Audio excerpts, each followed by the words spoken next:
जालंधर नाथ योगी को राजा गोपीचंद का गड्ढे में कैद करवाना।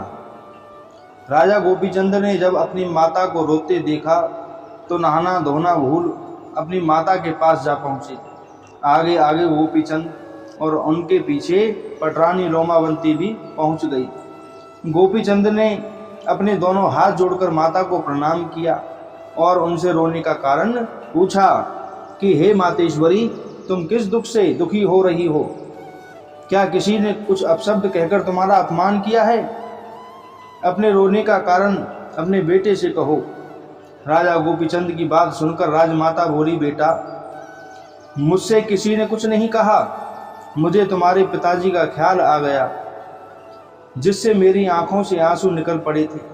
तुम्हारे समान ही उनका सुंदर स्वस्थ शरीर चंदन की चिता में भेंट हो गया। क्या मेरे बेटे गोपीचंद की भी यही दशा होगी? मैं चाहती हूँ कि तुम्हारी मृत्यु न हो। अपनी माता मैनावंती की बात सुनकर राजा गोपीचंद बोले, माता, तुम्हारा रोना व्यर्थ है। जो इस नाशवान संसार में जन्मा है उसकी मृत्यु अवश्य होगी। राजा गोपीचंद की बात सुनकर मैनावंती बोली, बेटा, इस संसार में असंभव कुछ भी नहीं है। अमर तत्व प्रदान करने वाले योगेश्वर अपनी नगरी में विराजमान हैं और उनका नाम है जालंधर नाथ। अपनी माता की बात सुन राजा गोपीचंद बोले, वही योगी जालंधर नाथ जो घास का गट्ठर सिर पर अधर धरे गौओं को खिलाते रहते हैं? मैनावंती बोली, हाँ बेटा, ठीक वही हैं। तुम उनसे दीक्षा लेकर अमर बन जाओ। वे योगेश्वर नाथ चमत्कारों के से परिपूर्ण हैं। अपनी माता की बात सुनकर राजा गोपीचंद बोले, हे मातेश्वरी, अभी मेरी उम्र ही क्या है? कुछ दिन राज सुख भोगने दो। 12 वर्ष पर्यंत मैं दीक्षा ले लूंगा। अपने बेटे की बात सुनकर राजमाता बोली, बेटा, 12 वर्ष किसने देखे हैं? पल का भी भरोसा नहीं किया जा सकता। कोई जरूरी नहीं 12 वर्ष तक तुम जीवित ही रहो। तुम्हारे पिता की उम्र क्या मरने लायक थी? काल का क्या भरोसा, किस दिन आकर गर्दन दबोच ले। अपनी माता की इतनी बात सुनकर राजा गोपीचंद बोले, ठीक है मातेश्वरी, काल का कोई भरोसा नहीं। मैं जालंधर नाथ योगी से मिलूंगा। अगर उन्होंने मुझे अमर तत्व प्रदान करने का वचन दे दिया तो मैं जरूर दीक्षा ले लूंगा। इतना कहकर राजा गोपीचंद स्नान ध्यान के लिए महल में लौट आए। राजमाता व अपने पति राजा गोपीचंद की संपूर्ण वार्ता को महारानी लोमावंती ने ध्यान पूर्वक सुना और समझा भी तथा विचार किया कि अगर राजा ने संत से दीक्षा ले ली तो हम सब का तो भाग्य ही फूट जाएगा। हमें तुरंत ही ऐसा उपाय करना चाहिए जिससे महाराज योगी न बने। इधर पटरानी लोमावंती विचार मग्न थी, उधर राजा गोपीचंद स्नान ध्यान से फारिग हुए। उनके चेहरे पर पहले जैसा उल्लास नहीं था। वे इसी सोच विचार में डूबे हुए थे कि राजा रहना ही ठीक है या दीक्षा लेकर योगी बनना। उनकी मुख मुद्रा देखकर अन्य रानियां भी समझ गईं कि दाल में काला अवश्य है। राजा आज इतने गंभीर क्यों हैं? राजा गोपीचंद जब स्नान ध्यान से फारिग हो राज दरबार को चले गए तब सब रानियां पटरानियां लोमावंती को घेर खड़ी हो गईं और कहने लगीं, राजा इतने उदास क्यों हैं? राजमाता और राजा जी में ऐसी क्या बात हुई है जो राजा इतने गमगीन थे?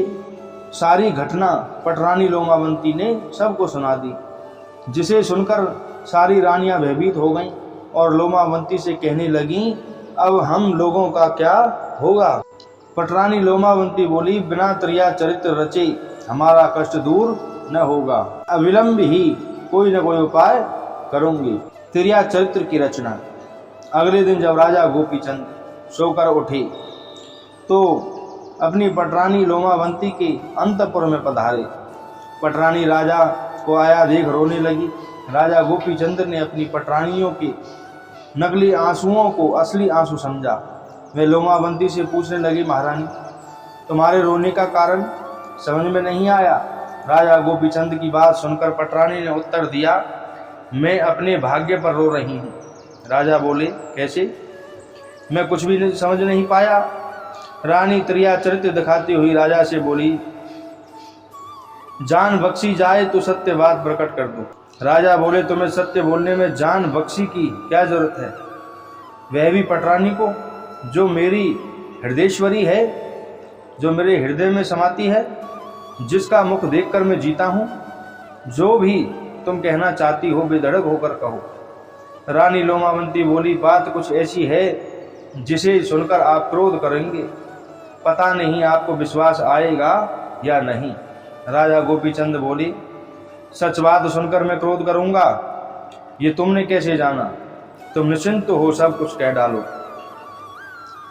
इस प्रकार लोमावंती कहने लगी कि मेरे देवता स्वरूप प्राण वल्लभ कई महीने से जासूसी करने पर मैं इस निश्चय पर पहुंची हूं कि ये जो योगी जालंधर हमारी नगरी में आया है उससे राजमाता का नाजायज संबंध है।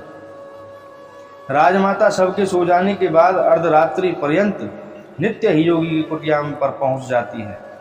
इन दोनों ने मिलकर षड्यंत्र रचा है कि राजा गोपीचंद को दीक्षा के बहाने राजपाट छोड़ने को मजबूर करें और फिर हम दोनों राजपाट का सुख भोगेंगे। यही मेरे रोने धोने का कारण है। अब आप मेरी बात के सच झूठ को जिस प्रकार उचित समझें जांच करा लें। अपनी पटरानियों की बात सुनकर राजा गोपीचंद को पूर्ण विश्वास हो गया कि राजमाता जालंधर नाथ के जाल में फंस गई है। मैं ऐसे धूर्त को गहरे गड्ढे में दबा दूंगा। पटरानी की बात सच है, तभी तो मुझे दीक्षा दिलाने को माता जी बेजार हैं। बड़ी जल्दी है उनको दीक्षा दिलाने की। अमरतत्व तो एक बहाना मात्र है। ऐसा विचार मन में कर राजा गोपीचंद बोले, महारानी तुम चिंता ना करो, मैं आज ही उस धूर्त योगी को जिंदा जमीन में गड़वा दूंगा। ऐसा कह नित्य कर्म से फारिग हो वे राज दरबार में जा पहुंचे। योगी जालेंद्रनाथ को गड्ढे में कैद करना।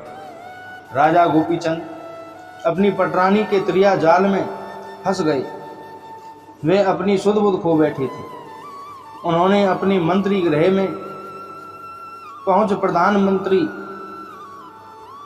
बुलवाकर एकांत में सलाह की, हमारे नगर में जो योगी जालंधर आया हुआ है वह महाधूर्त है। मैंने उसे सजा देने का निश्चय किया है। तुम गुप्त रूप से एक गहरा गड्ढा पाट दो। ये सारा काम गुप्त रूप से करना है। किसी को कानो कान खबर नहीं होनी चाहिए। खबर पड़ने से नगरी में बवेला मच सकता है, बवाल उठ जाएगा। मंत्री ने राजा गोपीचंद की आज्ञा अनुसार अपने कर्मचारियों को साथ ले जाकर जालंधर नाथ के स्थान के नजदीक कुएं की तरह खूब गहरा गड्ढा खुदवा दिया। योगी जालंधर नाथ उस समय समाधि लगाए हुए भगवत उपासना कर रही थी। मंत्री ने उन्हें उसी हालत में सेवकों से उठवाकर गड्ढे में रखवा दिया। उसके बाद घोड़ों के मलमूत्र से भरवाकर ऊपर से कूड़ा कचरा मिट्टी वगैरह डलवा गड्ढा पटवा दिया। जालेंद्रनाथ को सिर के ऊपर के अधर वाले घास गट्ठर के कारण कुछ पता नहीं चला। सारा भार उस गट्ठर ने अपने ऊपर ले लिया, यानी घोड़ों की जो लीद थी, जो और सा कूड़ा करकट था, वो सब यानी घोड़ों की लीद वगैरह सभी अधर में ही रुक गए। यह निश्चिंता पूर्वक आकाश शस्त्र वर्जा शस्त्र को साबर मंत्रों द्वारा सिद्ध करते हैं। कानिफानाथ का हेला पट्टन में जाना। गोरखनाथ से अपने गुरु की दुर्दशा सुनकर कानिफानाथ को बहुत दुख हुआ और आश्चर्य भी कम नहीं हुआ कि मेरे गुरु को कैद करने की सामर्थ्य राजा गोपीचंद को किस प्रकार हुई। गुरुदेव ने वह उसकी नगरी को भस्म न कर कैद हो गए, मेरी समझ में कुछ नहीं आ रहा है। गोरखनाथ का कहना भी झूठ नहीं हो सकता, बात कुछ न कुछ जरूर है। असली भेद हेला पट्टन पहुंचने पर ही खुलेगा। उन्होंने अपने सभी शिष्यों को हुक्म दिया, मेरे डेरे तंबू खड़वाकर बैलगाड़ियों में लगवाओ और सब हाथियों पर झूले डलवा दो। घोड़े, रथ, पालकी वगैरह सब अविलंब सजवाकर हेलापट्टन नगरी के राजा गोपीचंद की राजधानी को अतिशीघ्र कूच करो।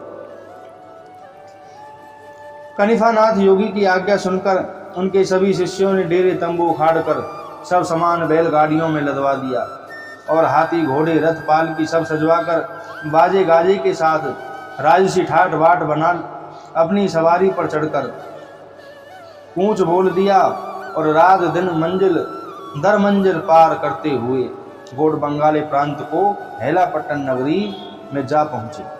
उनका वायु वेग के समान आगमन, हाथी घोड़ों पर चढ़े योगियों का आडंबर देख हेलापट्टन के सभी नर नारी भारी संख्या में उनके पीछे चल पड़े। राजा गोपीचंद भी अपने उच्च दरबारियों को साथ लेकर कनिफानाथ की आगावानी करने जा पहुंचे। राजा गोपीचंद को आया देख प्रजा वर्ग ने जय जयकारे बोल बोलकर आकाश पाताल एक कर दिया।